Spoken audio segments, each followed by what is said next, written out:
Hey, what's up everyone? I hope you're all having a wonderful day or night. I hope you will enjoy today's video, so let's just get into it. Since everyone talks about not having an original experience, I wanted to share something that I think might be an original experience, but hopefully other people do this too so I don't feel as crazy. So basically, it starts off like if I have to do a chore, let's say I have to load the laundry. I'll perform these characters that basically make me do it, and I start off with the Trisha Paytas one that's like, "Hello, traveler." So basically, I'll be like, "Hello, traveller. Today we must load the laundry." "No, traveller, I want to lay in bed." "Oh, no, no, traveller, you must get up and load the laundry." And then I'll be like, but, I don't want to load the laundry. And then a third character will usually butt in, and then the two initial characters will both look over, like, who is that? And then the third character will also have a different accent, and I do mix it up sometimes, but I always use the traveler one to start off. And then I'll load my laundry and talk like that the whole time. And sometimes I add more than 3 characters, but usually when I get past 3 characters, I get confused. And so I like to keep it to 3. But it really helps me like get any chores done, whether that be stocking the fridge, doing the dishes, making my bed, like anything.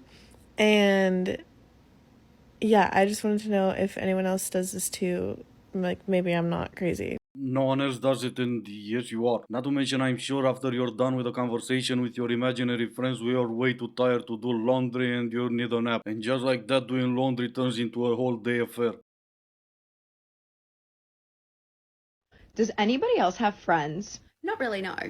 I would love to have some, but I don't know how to make friends as an adult. So if anyone has any advice, please let me know. Sure, fix whatever you did to your hair, lose the nose ring, go outside and be nice to people. You would be surprised with the results you have when you're nice instead of yelling at people.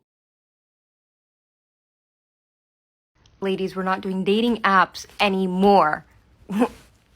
We're doing Strava, okay? Strava. So me, someone who doesn't really use Strava that often, got a DM. And I was like, I wonder what this could be about, because I have maybe 2 posts on my Strava. And it was this nice little man, who said some very nice, cute things and was like, let's go on a run and get some coffee. Yeah, let's go on a run and get some coffee.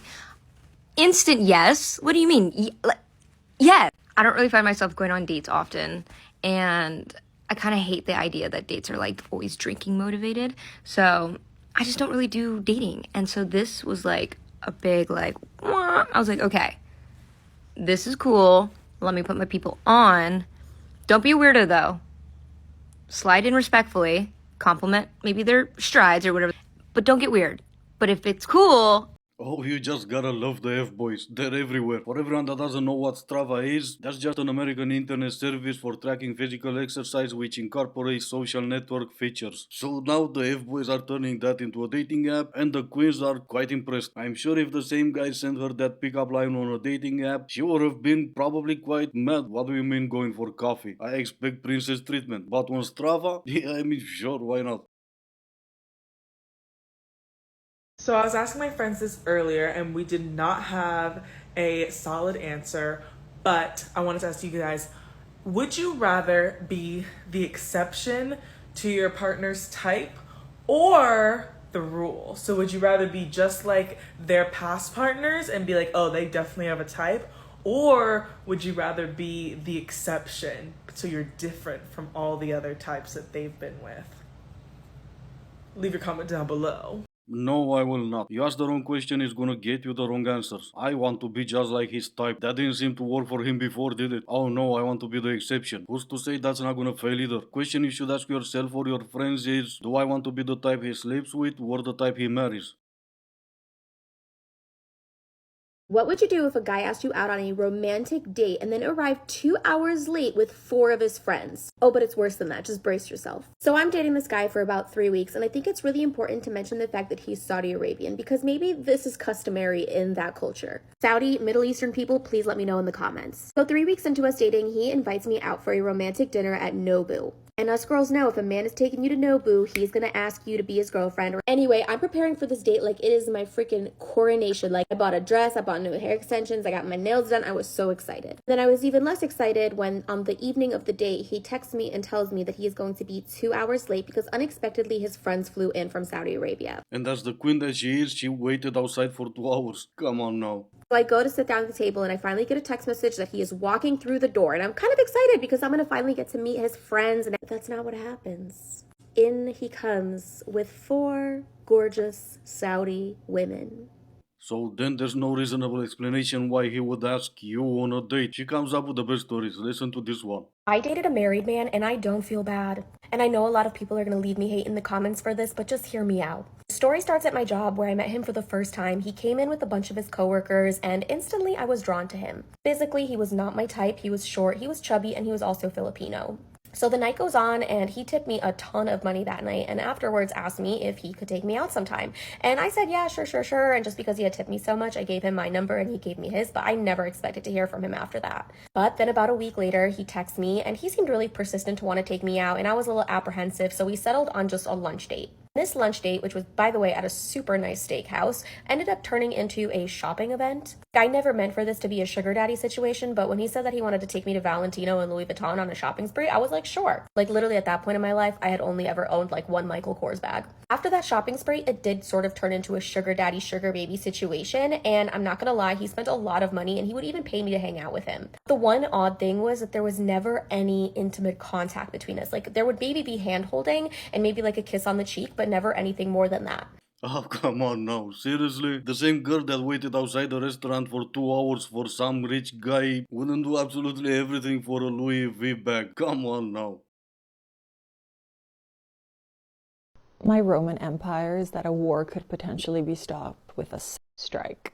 If you don't believe me, go read about ancient Greece, specifically in the Lysistrata by Aristophanes. Athens and Sparta had been at war for years, and the women in both cities were growing really tired. Yeah, because of the SCX they didn't have to do because the men were away from homes. Seriously, you idiots need to stop taking history lessons from movies. For the ones not familiar with Lysistrata, that's an ancient Greek comedy. A comedy, not real history. Comedy. Performed for the first time in ancient Greece 400 years before Christ. But that was in ancient Greece, and I know I make fun of these people a lot, but I'm gonna try to be serious for a second. That was in ancient Greece. This is right now in real world. This is how you would end today's world hunger. You watch Ghostbusters 2016.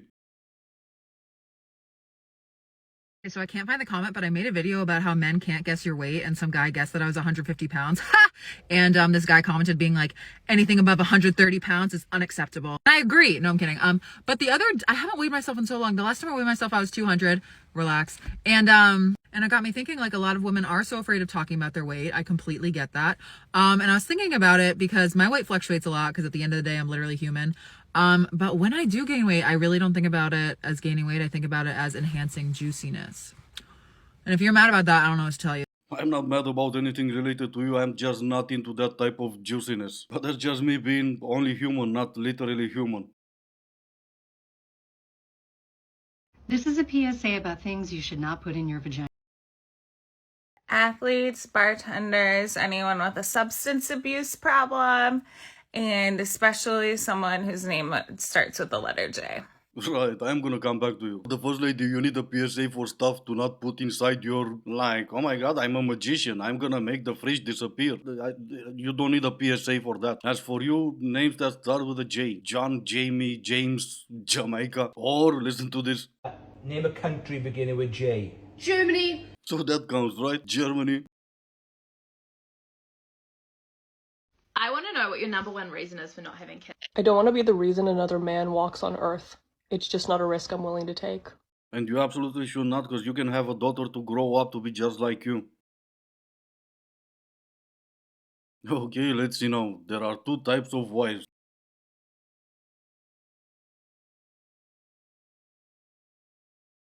In the end, in case you're wondering which one he married, the one with bigger boob. Anyway, this is gonna be it for today. As always, I do hope you enjoyed it. If you didn't, I still appreciate you for making it this far. Thank you all so much for watching. Stay safe, and I will see you in the next one.